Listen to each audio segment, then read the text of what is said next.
from the heart of Dubai, where tomorrow is being built today, to the world. Welcome to the CTO Show with Mehmet. Here, we redefine technology and reimagine possibilities.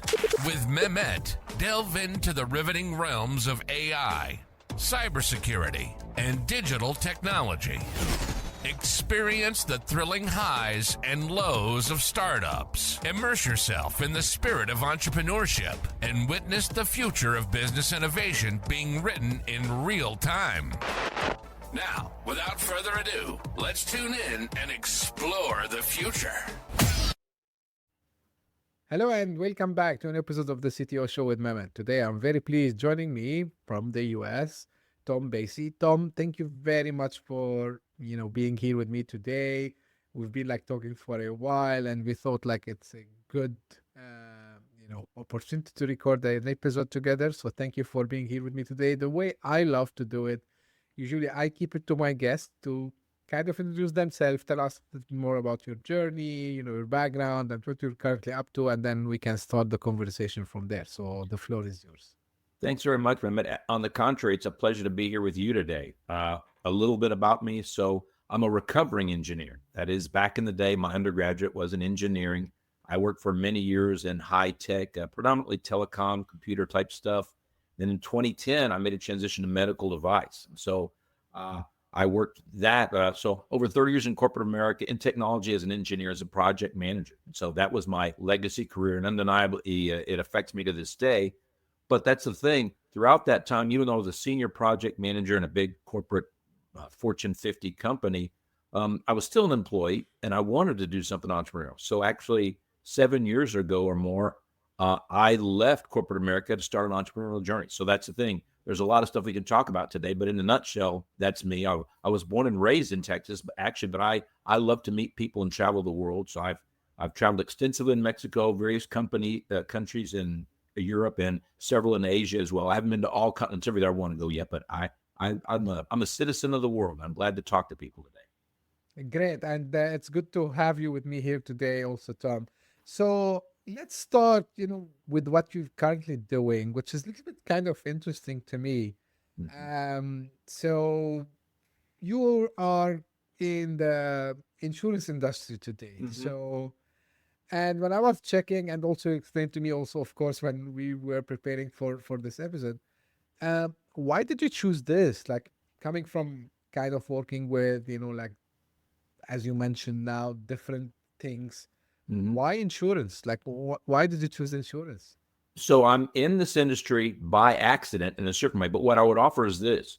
If you want to be an entrepreneur, there's several things you got to do one way or another. No matter which, you can start a franchise restaurant if you want.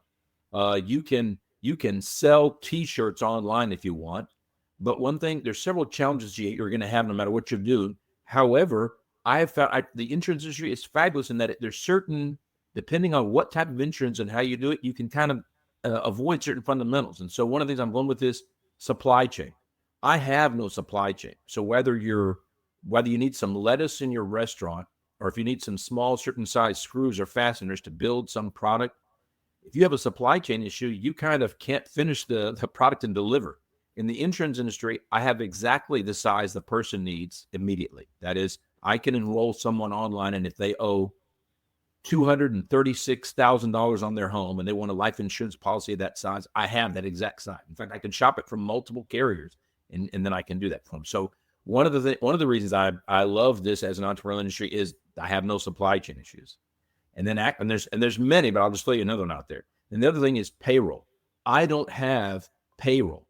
I may have licensed agents in my downline, that is people who I have helped get their license and get appointed with big major carriers, but the carriers pay them whenever they write a policy, for example. I don't pay them. So my accounting is quite simplified, but that same thing allows me to scale. So I can scale, but with no supply chain and with no payroll. So that's one of the main reasons from an entrepreneurial standpoint I love it. Now, at the end of the day, also the thing is I'm helping people. I spend my day helping people because everybody should have a life insurance policy. Everybody should have a long-term care policy. So I'll stop there for you. But you're right. It's counterintuitive. What are you doing? But I actually find there's a lot of technical people and actually medical people that are doing this now for those reasons, if nothing else. I'll stop there, Mehmet. That's my short answer. You're right. It's kind of weird, but that's what's going on. No, that's fine. Nothing surprises me. And, I can see the passion also, Tom, right? So you followed your passion also as well. Now, just out of curiosity, how much is it a crowded space to be in? Because as an entrepreneur, also you want to differentiate yourself. Um, you know, like any other product or service, when you want to present it to your clients, so you need to have that edge. Now, you mentioned something interesting is that you can find anything that just fits the customer needs. But Mhm. still, what makes this, something that you can really differentiate yourself, among many other people who might be doing the same thing? Well, this is another, for one thing, there are personal beliefs that you have to sometimes overcome. If your personal beliefs are strong and good, then keep those. If they're limiting, I think you need to work through those. As an engineer, part of the reason I stayed with a company so long is because I thought you had to have an innovation to start your own company. I contend that no, actually, you just have to do a very good job. And so, actually, to your number one, you said crowded space. Well, I would contend selling clothing is a crowded space, and restaurants are crowded spaces. There's almost all of them are crowded spaces. The real trick is actually doing a good job, and doing the good job means providing value to the customer, being professional, delivering on time. So actually, you're right. I am in a crowded space, and actually, there are thousands, perhaps millions globally of people who can sell life insurance policies. So actually, at the end of the day, it's just I mean, there's several. To your point, I like to talk. Now, I'm not salesy. I don't want to be sold to. If somebody wants to sell me something, I'm out. I prefer to take a consultative or educational approach. I'm just going to explain to you how this stuff works. If you don't want it, that's okay with me. So I would contend that same thing as like I say, if you want to sell T-shirts, you and I could sell T-shirts online. Well, guess what? It's going to be a combination of the quality of the product that we sell and our deliverability and the pricing. So you're right. I am in a crowded space, but I claim that certainly all businesses are crowded space, and it really comes down to delivering value and consistency and professionalism. I'll leave it at that. Yeah, sure. But again, you mentioned something very important, Tom, which is you differentiate yourself by the service that you offer, by, understanding your client, and, making sure that you just fulfill their needs. You don't oversell them, like you don't offer something which they didn't want to have, which Mm-hmm. absolutely makes sense to me. Now, again, out of curiosity, like how much, background you had helped you also in, let's say, you've been doing this for a long time, so there must be also something, of course, you're passionate about, but you know how how much, I would say, your background also played a role in making you successful in this business. Mm-hmm.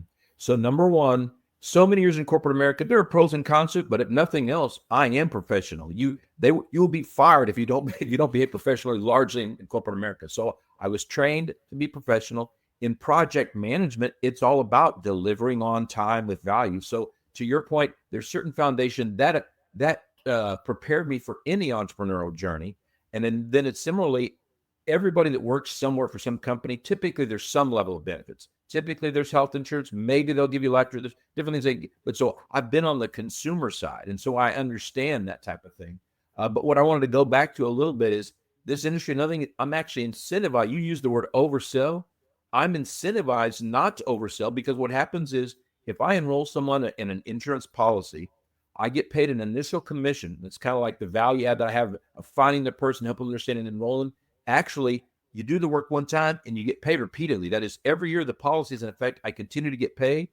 So it's important I not oversell them. If I oversell someone something, X number of months where they're either like, this is too expensive, then they'll leave, and my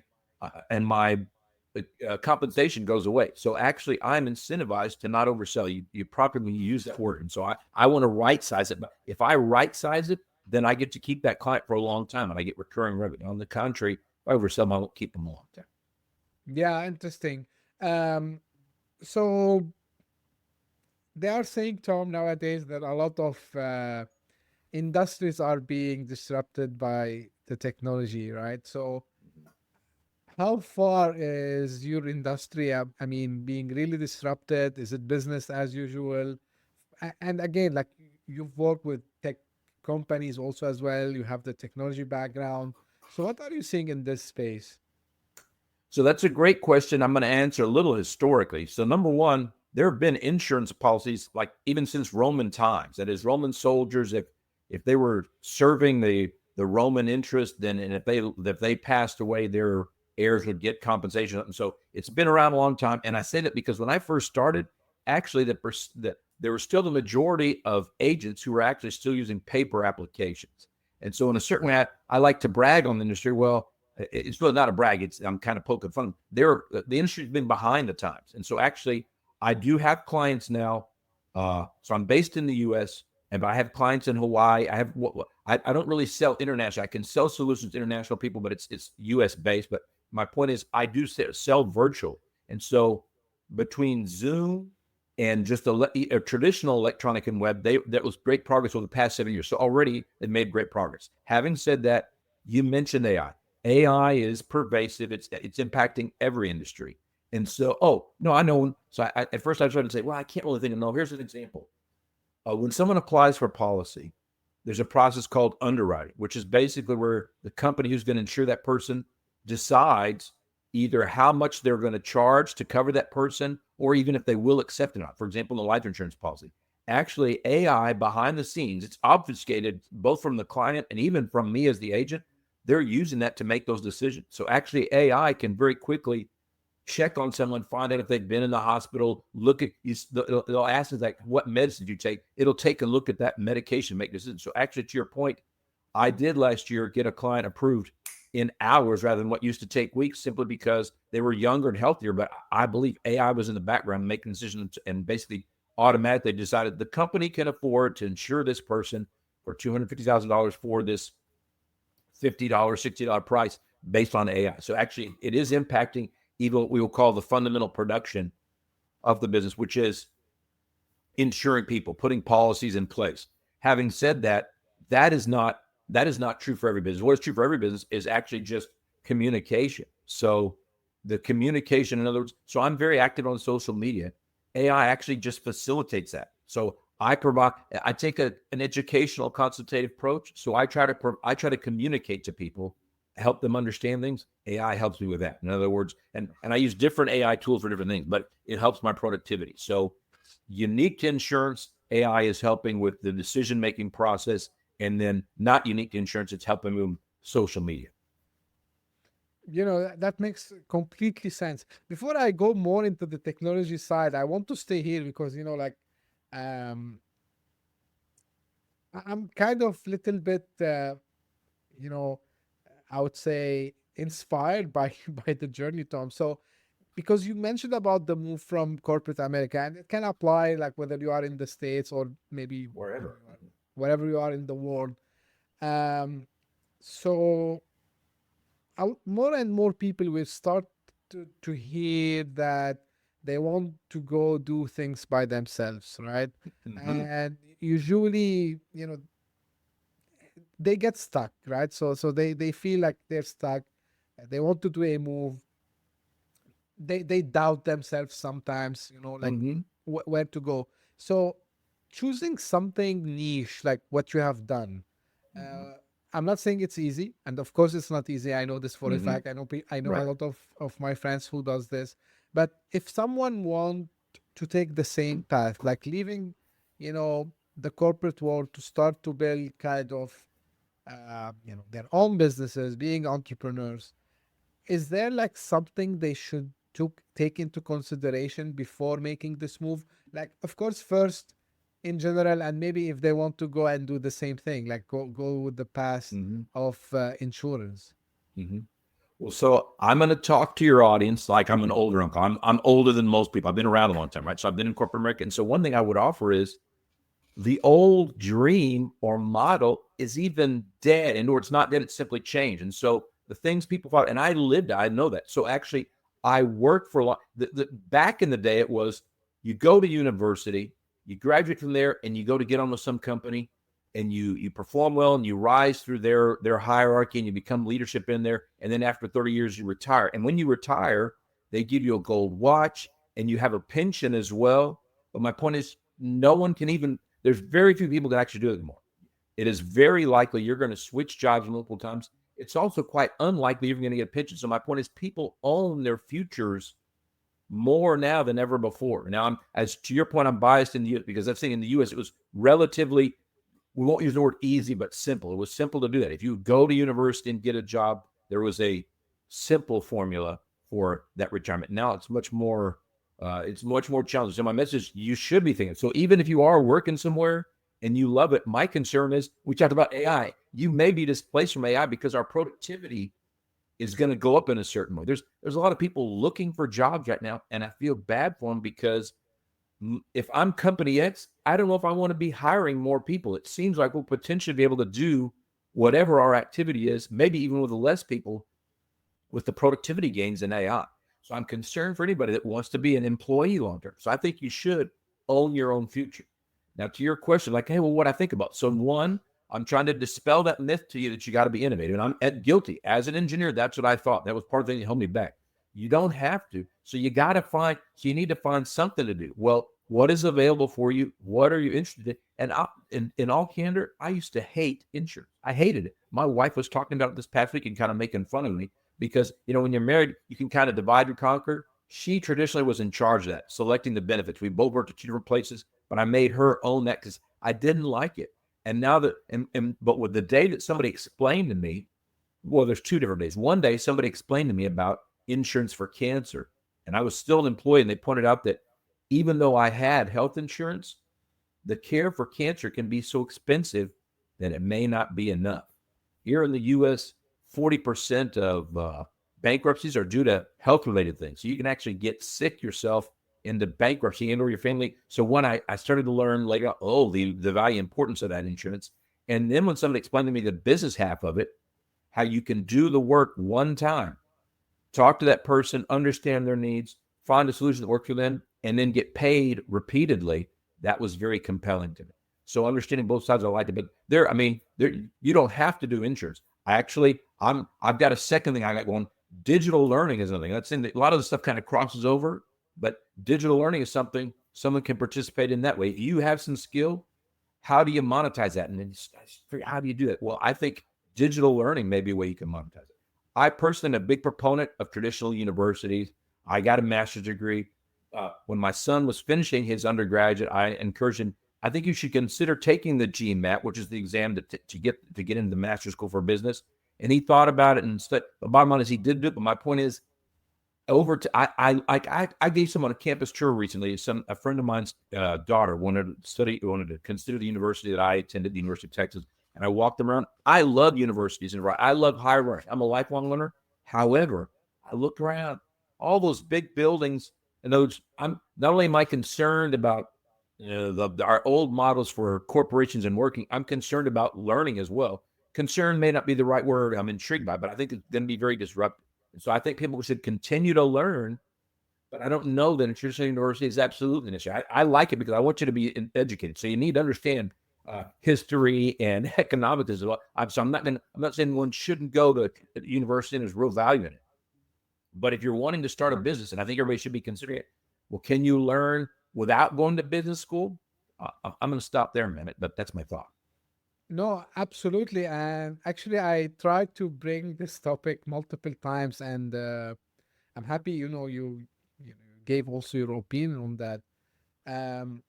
I'm also a big believer that, the system is outdated. I don't want to be more harsh, I would say. Mm-hmm.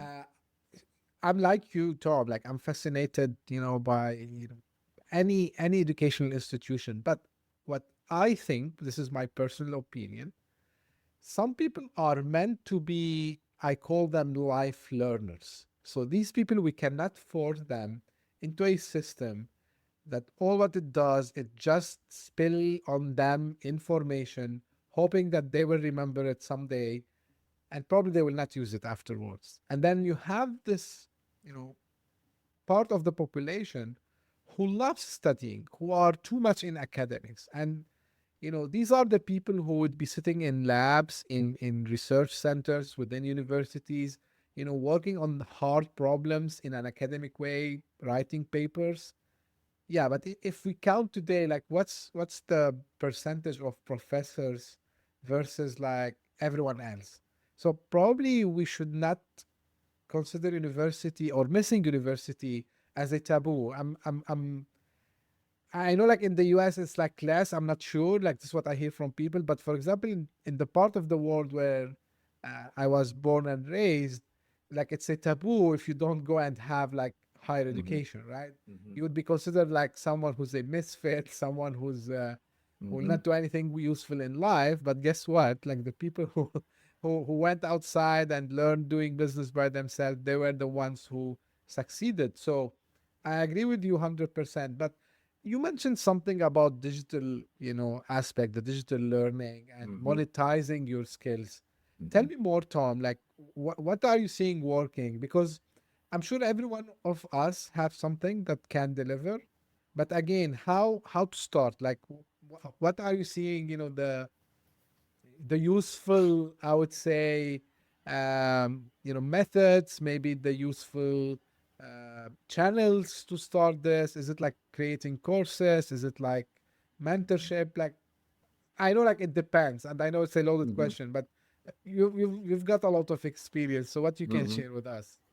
Well, so again, I want to be young. So I like to be young and I use young phrasing and stuff and I do young things, but I cannot deny the number of years I've been here on this planet. And then I've read about history. You use the word mentorship and I use that a lot. Recently, I've been thinking about, I saw some historic stuff thinking about apprenticeship. In fact, I was listening to a podcast today. I think podcasts are a great way to learn. That's a high impact. So while you're at the gym or while you're doing whatever you're doing, listen to podcasts you're learning there. And this gentleman was talking about how he didn't use the word apprenticeship, but he basically went to work for somebody. It was kind of in writing, publishing, and in doing so, one, he was getting compensated. Maybe it wasn't a lot, but he was learning so much, and it was a way to spend time with an expert, a subject matter expert. And so back in the day, people used to, often it was parental, right? Often maybe some son would work with the father or someone else. Sometimes you say, if you didn't have a school, you might put your child with somebody else who knew it. I remember my father-in-law wasn't from a career standpoint. His first job as a very young kid was working in a bakery. And so my point is, you can do that. Well, these days you can do that digitally. So you can find mentors or if I want to be a mentor and share my information, this digital age facilitates me distributing that much easier. And to your point, you can monetize it. And just like everything else, the more valuable your information is, well, I think you'll get compensated commensurately. But so I think plenty of people know how to, like, yes, you can take a video of yourself and put it on your phone and share that. And but depending on what you're saying, there may be some value there, and that's good. But these days, there are actually digital learning platforms that facilitate that you sharing that information. And then if you can get compensated for it, all the better. And that's the thing. If you get that out to people and they need to know that. And so like, I'm just going to use an example, fishing, because there's an ancient adage about, if you give a man a fish, you feed him for the day. If you teach him how to fish, you feed him for a lifetime. That act of teaching someone how to fish as a young boy, I enjoyed fishing. It's fun. It's a leisure time activity. For some people, it's their way they make a living. Bottom line is, whether it's fishing or anything else, can you teach someone how to do it? I think you can in a series of lessons. And guess what? You start with the fundamentals, whatever they are, and you kind of progress. And so humans, we learn that way. I think digital learning facilitates that process. And so it at once allows the mentor to share his knowledge. And it also then helps people gather new knowledge. And I call myself, you said life learner. And when you said that, you meant they learn from life and experience. I'm a lifelong learner. That is, I like to continue learning. There's different ways to do it. I listen to a podcast today. I read books. There's different ways to learn, right? Someone can show you. It's very traditional. But I'm all about learning. But that's my remark there. Yeah, absolutely. And, I consider myself, the day, and there's an old saying, I can't remember, who's the one who said it, but like, if one day pass and I don't learn anything, it's not my worst. I'm quoting someone. I feel like it wasn't a worst day. Like, because, yeah, like I am a believer that we're here on the planet to keep learning, right? And, it's a little bit philosophical, I know, but because we come to this world, we don't know anything, and then with time we start to learn about our surroundings, what's happening. We're curious by nature, and curiosity means learning. So I need to keep understanding how things works and why it's happening and so on. So yeah, 100%. And I'm a believer also, like in this huge economy of digital learning, that people can start sharing, their knowledge with each others, and in a kind of a more democratized way. Again, it's like outside of the walls of the traditional schools and colleges and so on. And I think the internet is one of the fascinating inventions by us humans that allowed us to actually do this. And to your point, like you just mentioned, like you can do Zoom, and you don't have to be physically in a place to do that. So yeah, you just need the will of doing that. Now, want to come back to kind of not necessarily insurance, but something which may be related from technology perspective. So there's a lot of you mentioned AI and the use of AI, but there are a lot of also kind of edge technologies when it comes to finance in general. So the fintech is on the rise, the Web3, the blockchain, and I know like you have your own, I would say, experience and vision on that. So what would like to share with us on that space particularly, Tom, and then maybe we can deep dive in few of these topics. So in our previous conversation, we were talking about, you used the word democratization. So that's the thing. The internet perhaps democratized education. I think that's true. And so people around the world can share information. That's beautiful. When you say Web3, for one thing, I'm going to say this. I love the current state. Well, I have a love-hating relationship with technology, because I love it when it has a positive impact on humanity, and I hate it when it has a negative impact. But I guess my point is, I love that people all around the world can share good information. Now, having said that, we are still in our current format. I call it Web 2.0. The good news in Web 2 is you and I can put information on the web. We can put it there, and we can take it back, and we can share it. And with e-commerce, so with the mobile web and with e-commerce, Web 2.0, we could do that. And I can compensate you, or information can be monetized. And I think information is so valuable. I'm a big proponent of that. Web 3, which is, there are multiple factors in Web 3, including AI, and then actually blockchain technology. It further democratizes it. And what I mean is, you and I, like you mentioned Zoom, whether it's social media, a multimedia platform, or the new distribution channels. I talked about podcasts. The platforms that those are on in Web 2.0, there are corporations, maybe even individuals controlling that.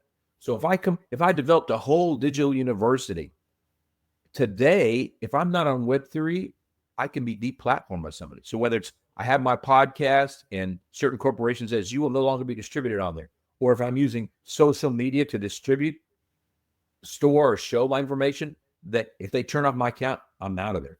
What blockchain does, which is one of the building blocks of Web3, is there is no ownership. It's like shareware, open source stuff. So when I talk about Linux, technology people understand Linux is like an operating system, kind of like Windows. But that's the thing. Bill Gates and Microsoft really own and control Windows. And there are pros and cons of everything, right? But in Linux world, really, there may be some consortiums that kind of control it, but no one really owns it. And when no one owns it, that democratization, I believe, is a good thing, and or it solves certain problems. So I'm enamored with blockchain, because if you have, and you could have, I guess you could have an internal blockchain, but a blockchain solution where it's decentralized and where ownership is democratized, I really love that, because you can use consensus to control and build security. But I like the way that it makes, there's a certain level of transparency and democratization, and allows, I guess I'll call it this. That's the thing. People are saying this now, the creator economy. I love the creator economy and exists, but the creator economy is a little bit of a fallacy if it's in Web 2, because really, whether it's Mark Zuckerberg or Bill Gates, certain people may really control that, and they may either own it. One of the other cliche things that I like is they'll say, don't build your business on rented land. Right or wrong, if you're building a business on a Web 2 platform, that's like rented land. Only in Web 3, where there's a distributed blockchain where no one owns it, are you really kind of, the ownership it becomes to the creator, not the platform. This is very controversial, I would say, because people sometimes they might not they might not really understand. This is very important point, Tom, because I ask this question sometimes. I challenge people. I say, I don't tell them about this, what I like to call single person of failure, because your whole business might be controlled by. And it's not the CEO, by the way. So they think, oh, are you referring to Mark Zuckerberg? I say, no. So there's one guy who sits and control the accounts, right? He's in charge, or she's in charge of detecting, let's say, frauds, or maybe deciding, hey, like, you're sharing something which is not within the policy of our company. Boom, right? And to your point, I've seen a lot of people who faced these issues multiple times on different platforms, by the way, to be fair. Sure. And because it was centralized platform, they lost money for a period of time because they were not able to be there. And then I say, what's your backup plan? So what are you trying to do today to change this fact? Now, let's try to explain more, Tom, why decentralized systems allows people. It's like, because people, the problem, in my opinion, and by the way, myself included, although coming from a technology background, I was very, very skeptic about blockchain and Web3, because honestly, I didn't think about the use cases that we can build on top of that. Right. But if we want to give real examples to people about the possibilities of these decentralized systems, what are the options and what are the, I would say, opportunities that it can open for us? What we can tell them? So, for a great question. So first, I want to make some analogies, because to your point, so number one, in my background, when I worked in telecom, I had a lot of exposure to problems and solutions of big distributed networks. That's why, for one thing, blockchain and distributed networks kind of resonate with me. So I have exposure to that. Now, having said that, if you and I are going to start a company today, we're partners. We might use a G Drive, or there's these different solutions where we kind of have these shared folder structures. You and I could decide to do that, and there's some controls to that. And you and I can control who we allow. In fact, I have interns that work for me, and I don't give them access to my entire folder structure, but I can invite them and allow them to read and or write. You can do it either way, a subset of my data, and so we can do that. But there is, in this case, it's Alphabet. I'm using Google Drive. Those guys control my email stuff. And so one day I could be deplatformed, but I guess where I'm going with this is, if you envision if we started a network using my laptop and your laptop, well, then those are the only two nodes. But if we use some open source software like Linux or something like that, and we write this thing up, and where you and I and then both of our families can start using it, and we're all on there, we are still constrained by things like electricity. It has to be turned on. But if all those computers are connected, then there's a network there already. And where I'm going with this is, if we can architect that solution so that there really isn't like I said, I'm using Linux or some open source software that's beautiful, and that so we've reduced that one risk. There's still some risk in it, but at least there's nobody that's gonna take us all off, or either shut down the thing altogether. And so if you go to 100 million, if 100 million people sign up and download something, then you've got a real network. It is at once, it's important to recognize, both robust and vulnerable. In other words, well, that's 100 million places where someone could hack, and that's true. But then if you are all incentivized for that to stay, like if we've got all the family photos on there, we all want it there. Well, for one thing, we might all make backup copies of it. We might all be monitoring. So it's a fascinating model. There's this ancient model called the Byzantine generals problem, and it has to do with the fact that if you're controlling a big, massive military thing, some percentage of your armies can actually flip.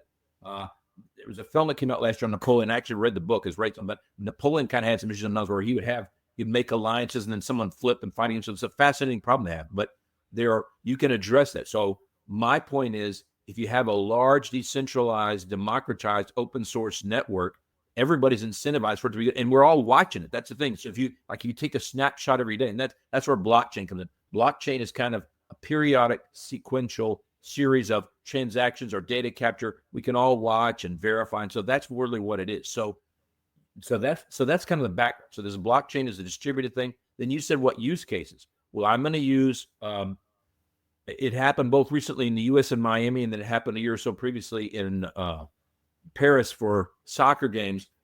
Any kind of event, you have this challenge where you and I bought tickets. I sell my ticket, depending on how I sell that thing. Sometimes people can fraudulently do it, right? I can make a screen capture of a QR code, or I sell 4 or 5 copies of printouts. Only the first one in gets in, then everybody else gets the shaft. They don't get in. If we can all see the network, and it's hard to visualize this perhaps when there's 100 million people, but if it's just you and I, if we can both see it, we kind of already know when that's used or not. And so it addresses kind of authentication and authenticity. So when you do that, it is not perfect. Nothing's infallible. It can be, anything can be compromised, but a democratized, decentralized, open source blockchain where we can sit there and watch it and we're controlling it.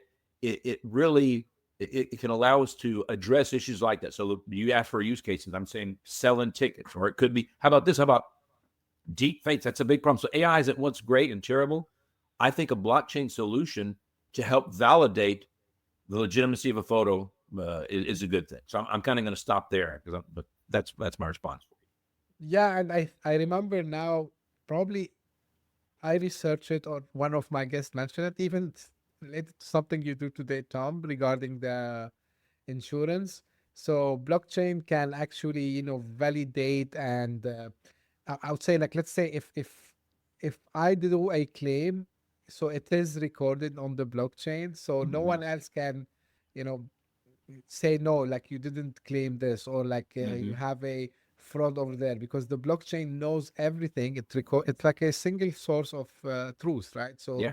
and no one can alter it. So it has a lot, and the more I spoke with people about it, I became more excited about it.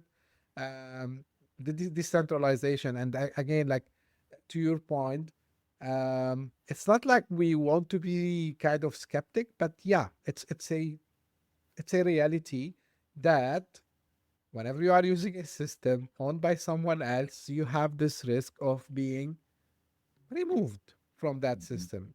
And to your point, that might be deleting all your files. It might be removing you from social media. Yeah, and the other examples you just mentioned, which is great. So what else also, Tom, from technology perspective, excites you, and you say, like, yeah, like will be big? Well, you used the word skepticism, and I want to remark about that. So again, because I'm so old, I've lived through some of this stuff. So I remember back in the day, boys and girls, when there was no internet. And so when I wanted to buy a shirt, I had to get in my vehicle and drive and go to a store and purchase it. Okay. Or actually I could get it remotely. I could use a telephone and look at a printed catalog. So pre-internet, I could buy things. Okay. I remember that. Then Internet 1.0 came, and that was great because now I could look online. I could use, at my home, I could connect to the internet, and I could look and see at this retailer what kind of things they offered. Now, admittedly, when I got there, what if it was out? What if they didn't have my size? But at least the internet opened it up so I could see it. That was 1.0. When 2.0 came along, actually, before that, you know what? The skepticism thing is, I remember the time when people would talk to businesses about websites and like, I don't need a website. No one here has a website. I don't need one. I'm selling.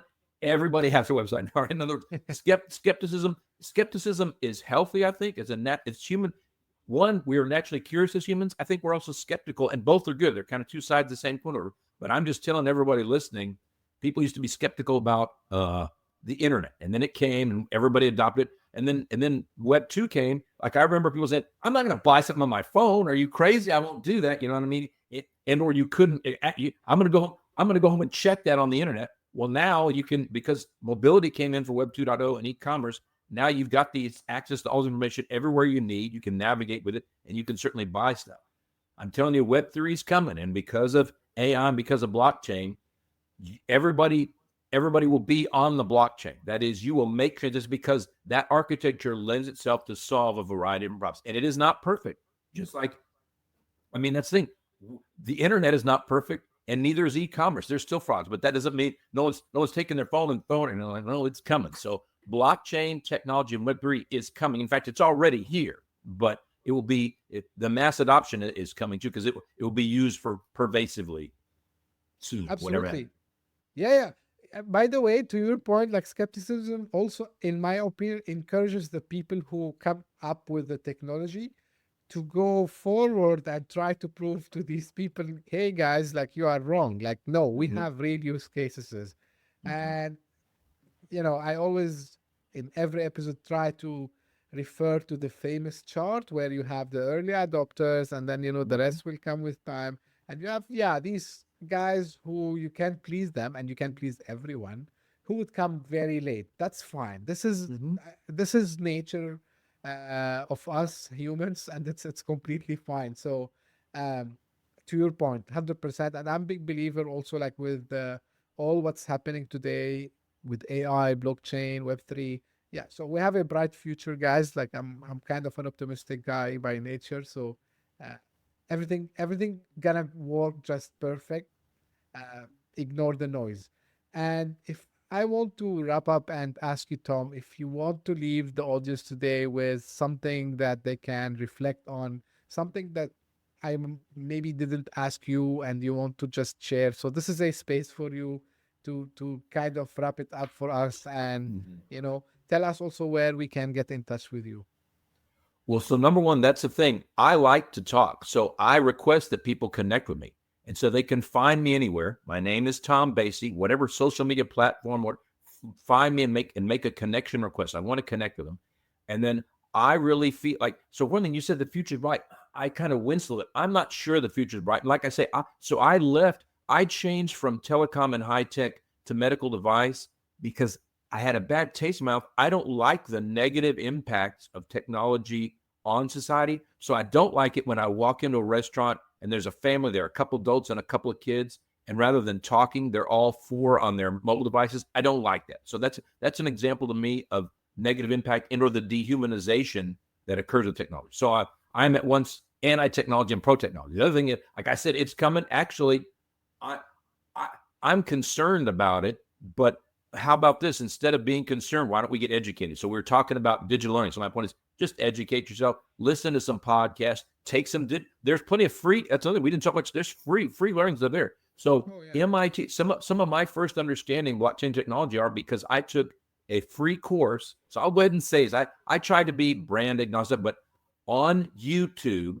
I took an MIT free course on blockchain technology. That's available. Now I later got a paid certificate and did some stuff at that same university. My point is, shame on you, humanity, if you don't get educated. Then check your sources. So I'm going to stop there, but that's my message. I encourage everybody to be a lifelong learner. Don't stick your head in the sand, and connect with me on social media. And Mehmet, connect with him too. They're not connect with him. You're like, no, shut up. That's my message. Yeah, thank you very much, Tom. And just very quickly, plenty of resources. So MIT is one of them. I think Stanford, they have something. There's Khan Academy, which is also available. I mean, guys, like ChatGPT made the life much easier also as well. So just use any of the AI tools. If you don't like ChatGPT, use any of the available tools. You can find them easily. I think everyone shares about them. And for connecting with Tom, you don't need to go right and left and then search. I'm gonna make the life easy. I'm gonna put the links in the show notes if you're listening on your favorite podcasting app. If you are watching on YouTube, of course, you will be able to find that in the description.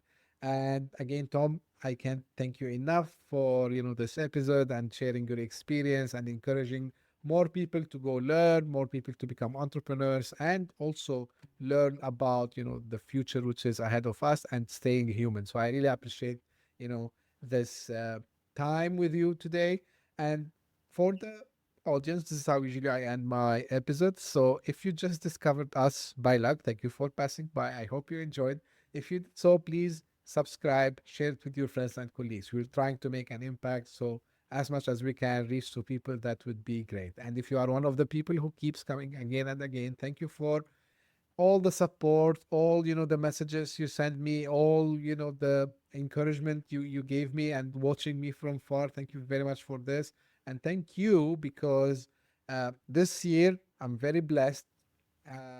The podcast is really doing well in multiple countries where we are ranking in the top 200 chart of Apple Podcasts, and simultaneously, thank you for all this.